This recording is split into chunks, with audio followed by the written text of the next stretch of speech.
Words at War presents The Ship.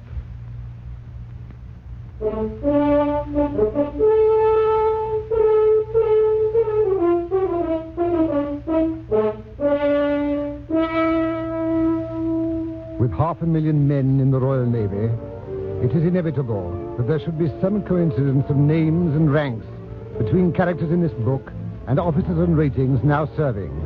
That is so inevitable that the author has made no attempt to avoid any such coincidence. All he can do is to assure the reader that he has attempted neither portrait nor caricature of any living person.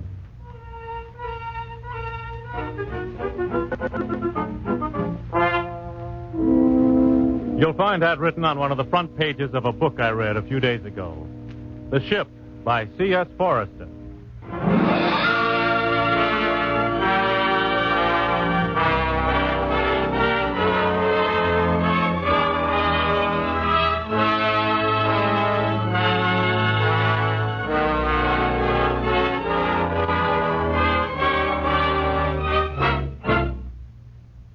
Words at War.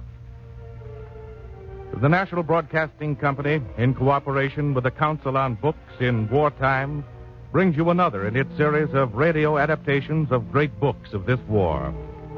Each week at this time, we bring you selected dramatic episodes from some of the most stirring of our war-inspired literature.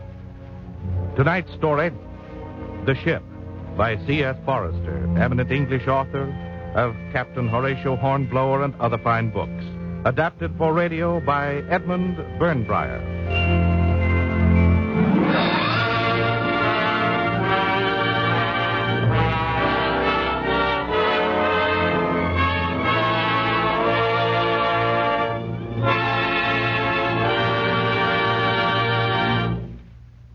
The Ship is a glorious yarn about a glorious British vessel and the men aboard her. A novel.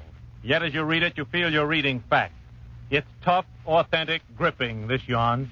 I read it and I was excited. I hope you will be, too.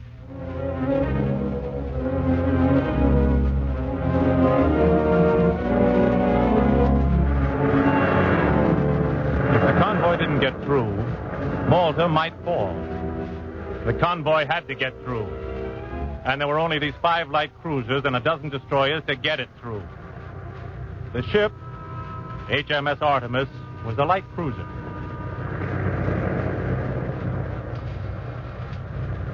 Masthead, smoke in the starboard bow, green 19. Masthead, smoke in the starboard bow, green 19. Some men would have been uncomfortable in the crow's nest. Not so ordinary seaman Harold Quimsby, whose idea of happiness was a full belly and nothing particular to do. Thanks to many hours of practice, Quimsby was able to watch the whole horizon forward of the beam without allowing any of his automatic movements to break into his inner thoughts. He was thinking now of his first sea voyage, back in the almost unbelievably distant days of 1939. He'd been up in the crow's nest then, too, he remembered, when his binoculars picked up a dot on the distant surface, and he'd rung down to the bridge with excitement and seasickness. There's something over on the left. Where are you speaking from? Headmaster. The masthead, sir. Then that's what you say first, so that we know down here.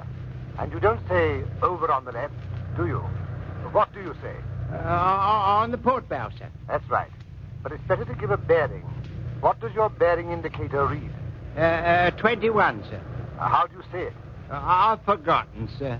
Port is red and starboard is green. Remember that port wine is red, and then you won't forget. And the 21 isn't plain enough, is it? No, sir. Yes, sir. Now, let's have your report. Remember to say where you're speaking from first. Masthead, sir. Object in sight. Red, 2-1. Very good, Grimsby, but you must say it twice over. You remember being told that. If the guns are firing, we might not hear you the first time. Yes, sir. Aye, sir. He'd been a very green hand at that time, this ordinary seaman, Harold Quimsby. He felt uncomfortable all over again as he remembered it. Now he looked attentively at the horizon, blinked, and looked again with his hand on the buzzer of the voice tube. Four bridge. Masthead, smoke in the starboard bow, green 19. Masthead, smoke in the starboard bow, green 19.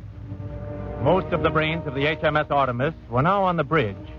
Captain and torpedo officer, navigating lieutenant, an officer of the watch, and chief yeoman. They stood there unprotected even from the weather. Nothing over their heads and less than shoulder high around them. Only the thin plating to keep out the seas when the ship was taking green water over her bows. Death could strike anywhere on that bridge. But then death could strike anywhere in the whole ship, for the plating of which she was constructed was hardly thicker than paper. Even a machine gun bullet could penetrate it if it struck square. The ship was an eggshell armed with sledgehammers. Masthead reports smoke. Green 19, sir. Very good. Chief Yeoman, signal that to the flagship. The captain, replying to his secretary, Paymaster Sub-Lieutenant James Jerningham, and giving the order to his chief yeoman. So, that's that. Just 3 words. Spoken quietly to himself by Captain the Honorable Miles Ernest Thornton Harrington York, a man of far fewer words than names. However, the economy of his speech belied the torrent of thoughts that went roaring through his brilliant mind at the first report. The Italian fleet is out in full force. Difficult to tell how many seaworthy battleships they have after Taranto and Matapan. We'll know now. See them with our own eyes, see them all, because Italians never venture out except in fullest possible force. So, that's that. He twisted on his stool and looked round him over the bulging sea. There on the port quarter wallowed the convoy, the fat, helpless merchant ships that carried within them the salvation of Malta. Food, new inner tubing for anti-aircraft guns, shells, heavy guns, mountings, and ammunition. The convoy had to get through. And if it were reckless to risk it with such a frail escort, then recklessness must be forgiven. You can see the smoke now, sir. The flagship signal, sir, letter K. Acknowledge the flagship signal, Chief Yeoman. The signal from flagship to port specified that Scheme K would be carried out under the circumstances, with moderate wind abaft and the enemy to leeward. The captain had foreseen these tactics, for already open on his knee were the typewritten orders which laid down what each ship should do under Scheme K. Signal's down, sir. Port 10. 210 revolutions. Port 10. 210 revolutions. The convoy was executing a wheel to port under full helm.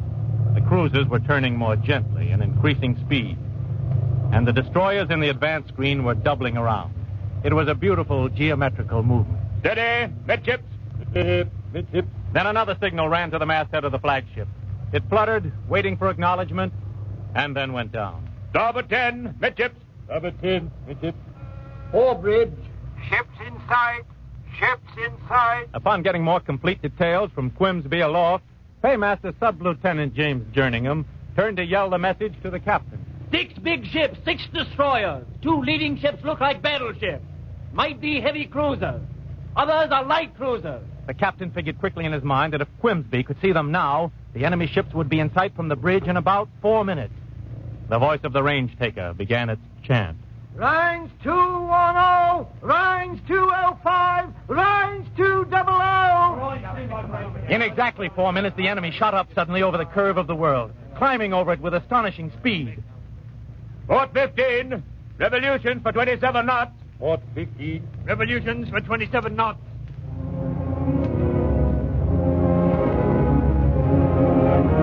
Visibility was at its best. The enemy ships made hard, sharp silhouettes against the blue and gray background. Paymaster Sub-Lieutenant James Jerningham knew himself to be a coward.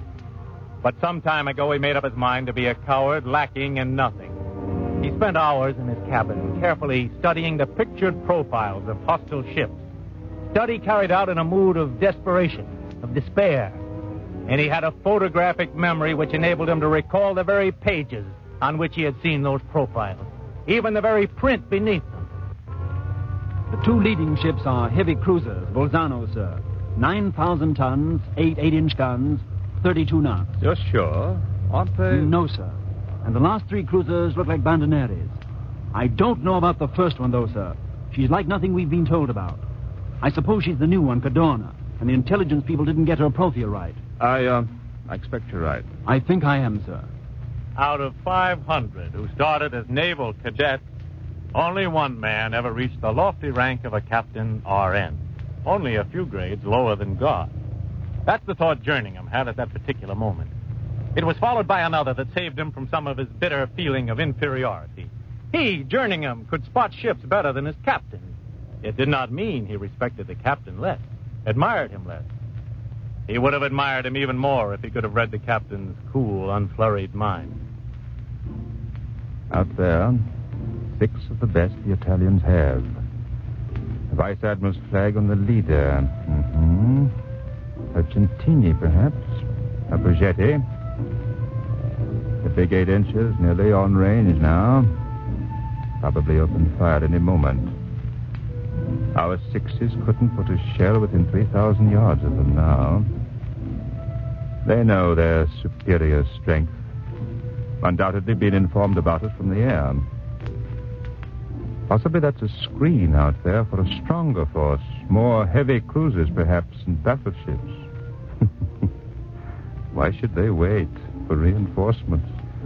2 heavy cruisers and 4 light against our 5 light cruisers. If they know their business, they'll turn to port, close with us, and finish us off. If we knew ours, we would run like hares. Let the convoy go. Let Malta go. Later, the captain's report read, At 1310 hours, the enemy opened fire.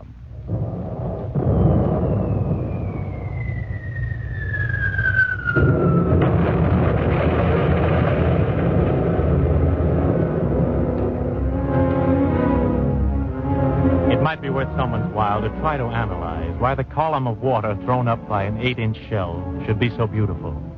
It possesses a faint yellow tinge, meaning it's of the high explosive type, and it's really a charming sight against sky and sea.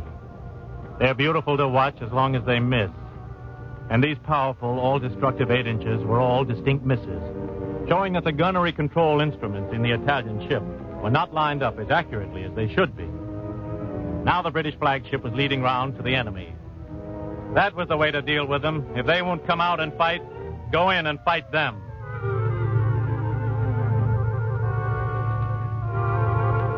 Range 1700! Range 1700! It was leading seaman Alfred Lightfoot's job to take ranges quickly. That was his personal contribution to the perfect fighting whole, which was the ship. And he did what he was supposed to do without distraction. Blimey, if a shell's got me name on it, I'll get it, and from no other shell. 21 seconds ago, he'd seen the flashes of the guns at which he was pointing his rangefinder, and already Alfred Lightfoot had forgotten them. During those 21 seconds, those 8-inch shells had been hurtling towards the HMS Artemis, hurtling through the air at a speed of more than a mile in 2 seconds. Their path was curved, reaching far up into the upper atmosphere, higher than the highest Alps, into the freezing stratosphere before plunging downward towards their target.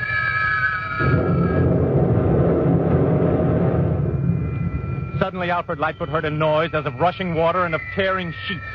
And then the field of his rangefinder was blotted out in an immense upheaval of water as the nearest shell of the broadside pitched close beside the starboard bow of the Artemis. 20 tons of yellowed water came tumbling on board, deluging the upper works, flooding over Lightfoot's rangefinder. Range, hop, steward! Oh! Blimey! Instantly, training and professional pride mastered him, and he deftly twirled the screws and brought the enemy into focus once again. Range 1900! It was then that Paymaster Sub-Lieutenant James Jerningham saw the Italian ships turn away, and he gravely noted the time upon the pad in his lap. Later, the captain's report read, The enemy withdrew. Was it a surprise to you they're running away like that? No, sir. Not very much. It may just be a trick to get us away from the convoy. Then their planes would have a chance. But I don't think so. No, sir? Something bigger than cruisers out today, I fancy. They might be trying to lead us into a trap. Starboard 15. Resume previous We're course. staying between the Itais and the convoy. And every minute brings us nearer to Malta. Jerningham at that point said, yes, sir. He was frantically searching about in his mind for some contribution to make to this conversation other than yes, sir, or no, sir. Wanting to appear bright, he said, Night is coming. Yes. The Itais are losing time. The most valuable asset they have, and they're squandering it. The commonest mistake to make in war is to think that because a certain course seems to you to be the best for the enemy, that is the course he will take. He may not think it best, or there may be some reason against it which you don't know about. That's true, sir. This was the longest speech ever heard from the captain. And the next commonest mistake is to give unnecessary orders. Whipple up there. Ordinary Seaman Whipple was now climbing the difficult ladder to the crow's nest to relieve Quimsby. Whipple up there will keep a sharp lookout without my telling him. He knows what he's there for. Jerningham gaped at him, wordless now in spite of his efforts to appear bright. This was an aspect of the captain's character which he'd never seen before. This courteous gentleman with his smiling common sense and his insight into character. When Whipple took over from Quimsby, aloft, And that thing in the front of the line is the flagship. Give my regards to the Admiral when you get your commission. Go on, take your rest. 5 minutes later, there was no kidding around. Forebridge. Masthead, more smoke visible on the port bow, beyond the enemy cruisers. Red 3-8. Masthead, more smoke visible. Masthead, that lot of new smoke is closing us.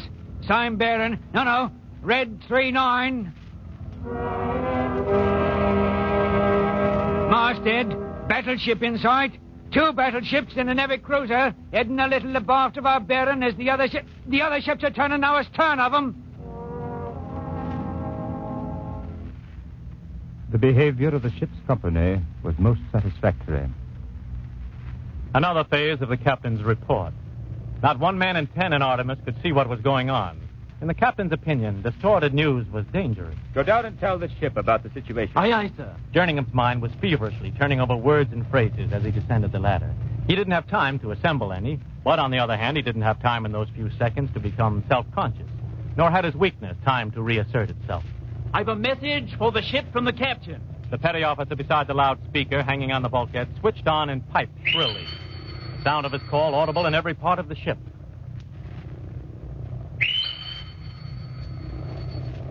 The captain has sent me to tell you that we've got the entire Itai Navy in front of us. Battleships, heavy cruisers and all. They've run away from us once, the heavy cruisers have. Now we're going to see if the battleships will run too. 3 hours of daylight left, and the convoy's got to reach Malta. Good luck to us all. There's none like us. Revolution for 31 knots. Make smoke. 3 minutes of smoke meant a smoke bank 1.5 miles long. Far too wide for the enemy to watch with care all along its length. Later, the captain's report. I found the smoke screen to be extremely effective. The smoke bank, allowing for spread, would be 1/4 mile thick. The captain had solved a complex mathematical problem in his head.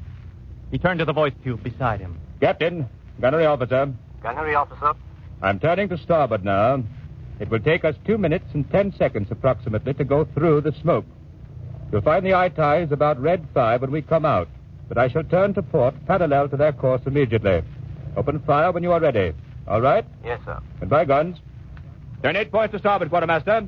Starboard, 15. Hit it, midship. Stop making smoke.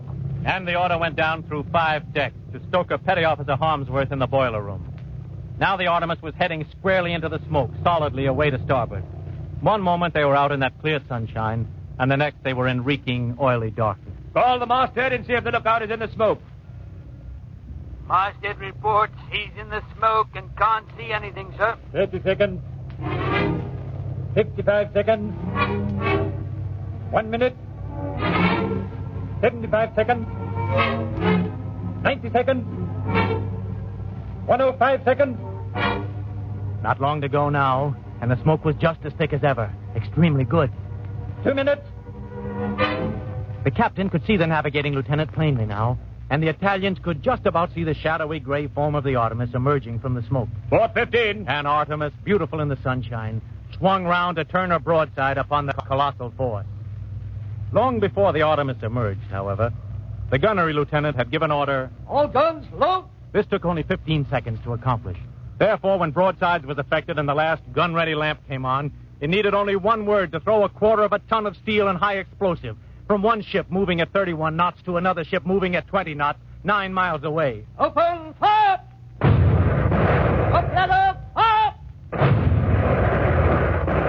Later, the captain's report read, Hits were observed. Up! Up! Up! 12 shells were in the air at once, while the fountains raised by the 6 preceding ones still hung poised above the surface. Every 10 seconds, the guns were ready and loaded, and every 10 seconds, the shells were hurled out of them. 4 hits with 6 broadsides was good shooting. And the Italian Navy was firing back straight at Artemis now. There were bright flashes all down the line, and sea and air were flung into convulsions. Up! On the bridge, the sudden crash of the guns made Jerningham jump. It always did. He hoped none of the men on duty up here had seen him jump. The second time, he was sure his feet had left the deck. The din was appalling, and with every broadside, he was shaken by the hot blast of the guns. The captain gave an order to the navigating lieutenant, and soon HMS Artemis heeled and turned abruptly away from the enemy and back into the comforting smoke and darkness and silence. Captain, gunner there. Gunnery officer. We shall be opening fire again in 2 minutes. And Artemis was already heeling over on the turn as she plunged back into the smoke screen to seek out her enemies once more. 1 minute. Every man of the ship knew that the better he did his work now, the better would be his chance of life. 5 seconds. 2 minutes. Guns ready! Open fire! Up, ladder, up! And the above turret roared its tons of steel again toward the eye ties. Artemis was shooting superbly. The captain could see that with his own eyes as he turned his binoculars upon the Italian flagship. The enemy salvos were creeping closer. It was nearly time to retire again. A mile away, another British ship, HMS Hera, had emerged from the smoke screen, spitting fire from all her turrets. With Hera out of the screen and the other cruisers beginning to show beyond her, it was for Artemis to withdraw and leave the Italians to their weary task of getting the range on these new elusive targets. 410. And Artemis plunged back into the protecting smoke. Then it happened.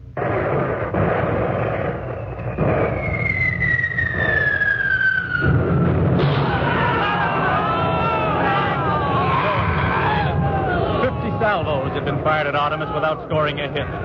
Now, when she was invisible in the smoky fog, a chance shell hit her. It was an 8-inch shell that hit the cruiser. It struck the ship's side a yard above the waterline, and it penetrated the main deck as it burst, flinging red-hot fragments of steel all around it. And with the fragments came the flame of explosion. The X-gun turret bore the brunt. The officer at the shell ring and the officer at the ammunition hoist killed by the jagged steel. 1 minute they were alive, and the next they were dead. 1 moment they were men, and then the shell burst right in their midst, and they were nothing. Nothing. The petty officer in charge of the lobby and the others survived them only by a few seconds. They died by fire, but it was a quick death. Ship's on fire aft, sir. Yes? Pretty badly, apparently, sir. Very good, Jerningham. Thank you. One turret was out, but the A and B turrets were firing away beautifully, all 4 guns in white-hot action. At that moment, a shell was fired from HMS Artemis, which changed the face of the war, altered the whole history of the world. Men and women in Nigeria or Czechoslovakia would feel the impact of that shell upon their lives. Headhunting cannibals in Papua, Siberian nomads seeking a scant living on the frozen tundra of Asia, toddling babies in the cornfields of Iowa, and their children's children would all in years to come owe something to that shell. Of the 4 shells fired in that salvo, 3 of them missed. The 4th, the shell from the left-hand gun in turret A, hit. Later, the captain's report read, The enemy turned away, and the action terminated.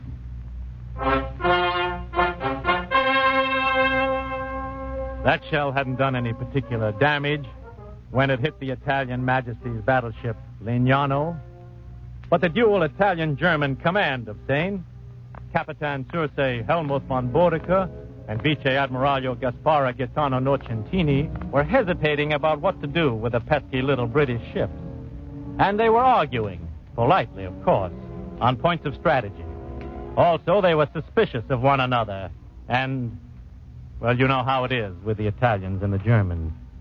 The main thing is that when that historical 6-inch shell struck full upon their B turret and burst against the 12-inch steel, it became the deciding factor that tipped down the scale and swayed the balance of von Boudicca's and Nocentini's hesitating minds.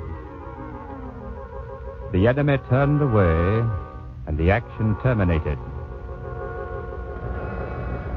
The enemy's out of range, sir. Thank you, Guns. I believe I saw a torpedo hit on the second ship while you were speaking, sir. Thank you. Congratulations, sir. Thank you, Jerningham. There was only the faintest glow to be seen of the fire that had raged minutes before. And a few more minutes with the hose would extinguish even that. The ship emerged into the fading dusk, for it was now beginning to grow dark. Then the captain suddenly tensed himself as his roving eye caught sight of a twinkle of light ahead. And then he was able to relax and even smile a little to himself in the twilight. For that was the evening star shining out over the Mediterranean. All hands darken ship. Second degree of readiness.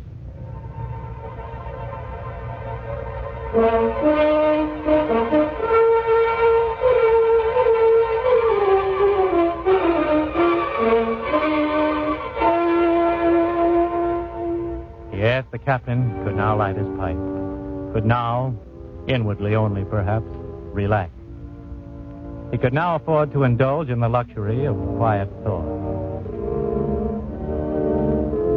This long struggle will someday have an end, I suppose, but not now, and not for months and years to come. And even when it does end, the freedom which the struggle will win can only be secured by eternal vigilance, eternal probity, eternal goodwill, and eternal honesty of purpose. That will be the hardest lesson of all. Peace will be a severer test of mankind than war. Perhaps mankind will pass that test when the time comes. As for me, when that time comes, I will fight to the last, die in the last ditch, before I will compromise in the slightest with the blind or secret enemies of freedom and justice.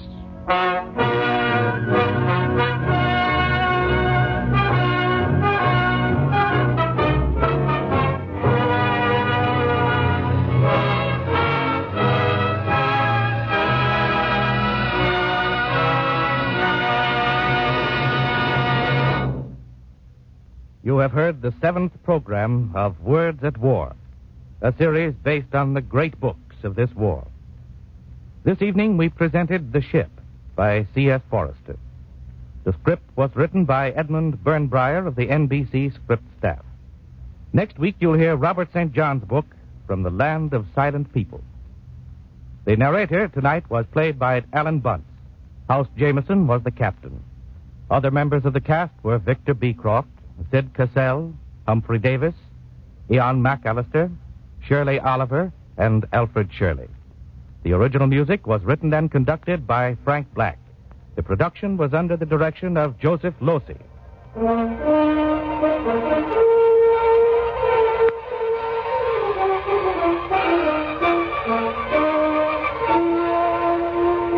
This program has been presented in cooperation with the Council on Books in Wartime, for the National Broadcasting Company and the independent radio stations associated with the NBC network. This program came to you from New York.